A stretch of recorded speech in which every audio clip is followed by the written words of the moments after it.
Baiser, aimer, souffrir, mourir, voilà des mots qui pourraient être utilisés pour qualifier la représentation actuelle de l'amour queer dans le cinéma. En se concentrant sur le film de romance queer, nous avons remarqué que bien souvent il se développe en 3 actes.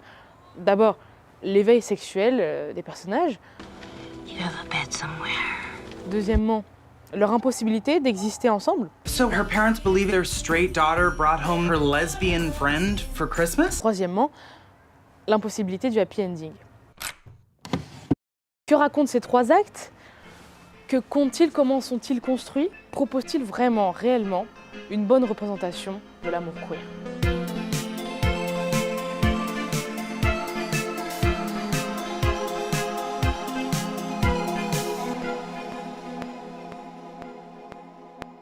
Le film de romance queer commence souvent par l'éveil sexuel des personnages. Il est un moment clé où ils découvrent leur homosexualité.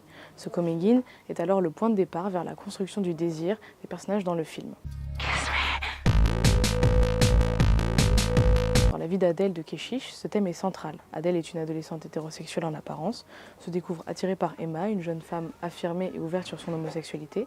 Cette rencontre bouleverse alors Adèle, qui entame une introspection intense sur son identité et ses désirs. À travers leur relation, Adèle explore pour la première fois son orientation sexuelle, ce qui symbolise son entrée dans un monde inconnu mais libérateur. Tu les aimes tes cours de philo? Je les adore. Dans de nombreux films queer, la relation est perçue par un des personnages comme une expérience exotique en raison de sa nouveauté et de son contraste avec les normes hétéronormées qu'elle connaît. C'est ce qu'illustre le film Below Her Mouse. On y retrouve Jasmine, une femme engagée dans une relation hétérosexuelle conventionnelle. Elle est attirée par Dallas, une lesbienne affirmée. Pour Jasmine, cette relation est marquée par son caractère inédit et transgressif. L'exotisme de cette liaison agit comme une force d'attraction irrésistible.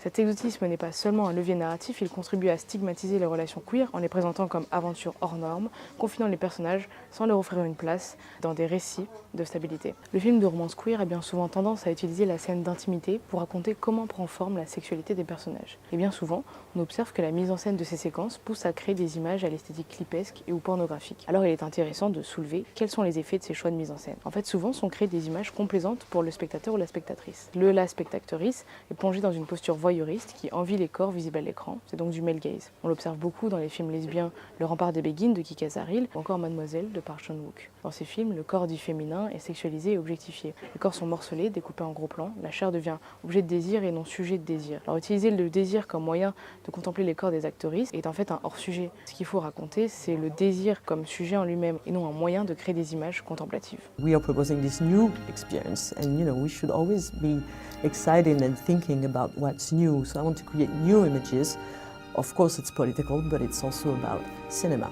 Dans une grande majorité des films queer, plusieurs obstacles viennent se dresser face aux protagonistes, les poussant parfois à s'oublier eux-mêmes pour correspondre à une société hétéronormée.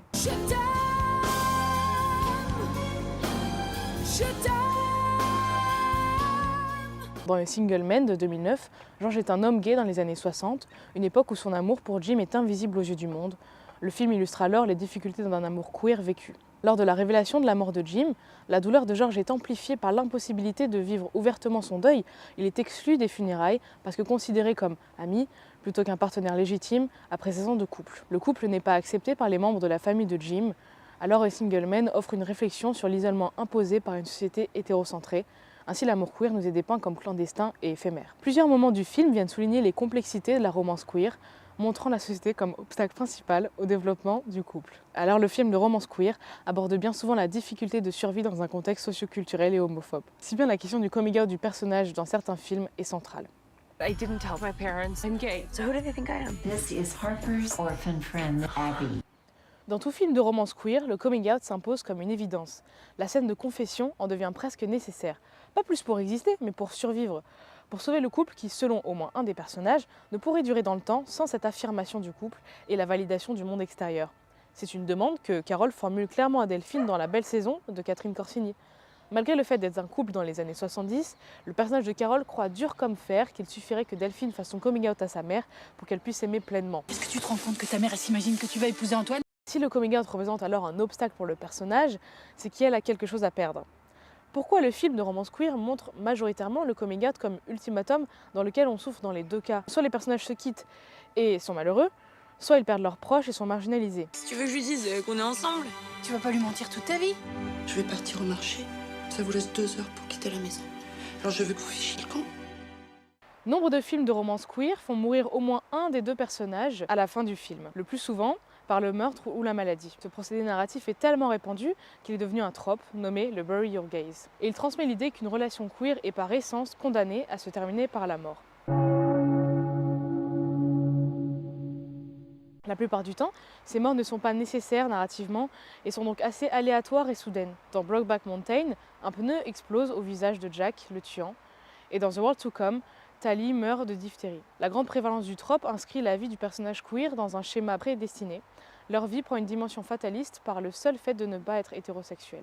La mort de ces personnages étant souvent non justifiée, on peut se demander pourquoi ils doivent mourir, et une des raisons est la masculinité mise en danger. La relation queer est considérée comme une menace pour la figure de la masculinité traditionnelle. Par exemple, dans Brokeback Mountain, c'est Jack qui meurt, le personnage qui est le moins typiquement masculin, tandis que Annie, qui aborde des caractéristiques plus normatives d'un homme, survit. Alors est-ce que le sous-texte ne serait pas que les personnes marginalisées ne peuvent survivre dans notre monde ? Et quand le film de romance queer ne fait pas mourir l'un de ses personnages, bien souvent, il fait simplement mourir le couple. Les personnes se séparent et souvent à contre-cœur même. Alors à quoi sert le film s'il prend la peine de raconter quelque chose qui se détruit ? La séparation du couple est justifiée généralement par 2 raisons. Le coming out impossible d'un ou des personnages, donc l'impossibilité d'être reconnu par la société. Les marginaux alors restent marginaux et invisibles. Soit on observe souvent le besoin de faire revenir au moins un de ces personnages dans une vie voulue par le patriarcat et le capitalisme. Par exemple, dans Room in Rome de Julio Medem et Call Me By Your Name de Luca Guadagnino, les personnages à la fin décident de quitter le couple queer pour opter pour une vie hétérosexuelle, maritale, domestique. L'amour queer est alors montré comme une histoire courte, à ne pas prendre au sérieux, du moins incompatible avec une vie dite mature, adulte et dans la norme. Ah, wonderful! Mazel tov! Congratulations, Oliver. Bien souvent, dans le film de romance queer, le couple protagoniste est marginalisé, sexualisé, son parcours est douloureux et la construction du couple semble faire face à un mur invisible ou visible malgré le désir, voire l'amour débordant entre les 2 personnages. Le premier problème visible dans la représentation du couple queer, c'est la sexualisation des corps. Les films qui cherchent à représenter l'intimité queer comme sujet et non matière à image pornographique se comptent sur les doigts d'une main. Il serait aussi temps de réfléchir à d'autres récits afin d'arrêter de développer l'amour queer dans la souffrance et la question de la légitimité d'exister. Montrer en majorité des couples qui vivent en partie dans la peur et la retenue finit par nourrir une pensée collective sur l'impossibilité d'exister du couple queer. On en arrive alors au problème développé par le trope du bury your gays, le choix récurrent de tuer les personnages queer à la fin du film, voire en alternative de tuer le couple queer. Ce trope pousse à l'idée que le marginalisé doit disparaître et ou ne peut survivre dans un monde hétéronormé, patriarcal et capitaliste. Bien sûr et heureusement, certains films dérogent à ces règles et cherchent à représenter autrement le couple queer. Ne plus produire par exemple des films queer pour un public principalement hétérosexuel, mais aussi et surtout pour un couple LGBTQIA+, qui peut s'identifier à ces histoires. Nous pouvons nommer par exemple Portrait de la jeune fille en feu de Céline Sciamma, qui pense et réfléchit le désir, le sentiment amoureux et dans sa construction. N'oublions pas que le spectateur ou la spectatrice qui regarde un film cherche à se construire, à s'identifier, à apprendre.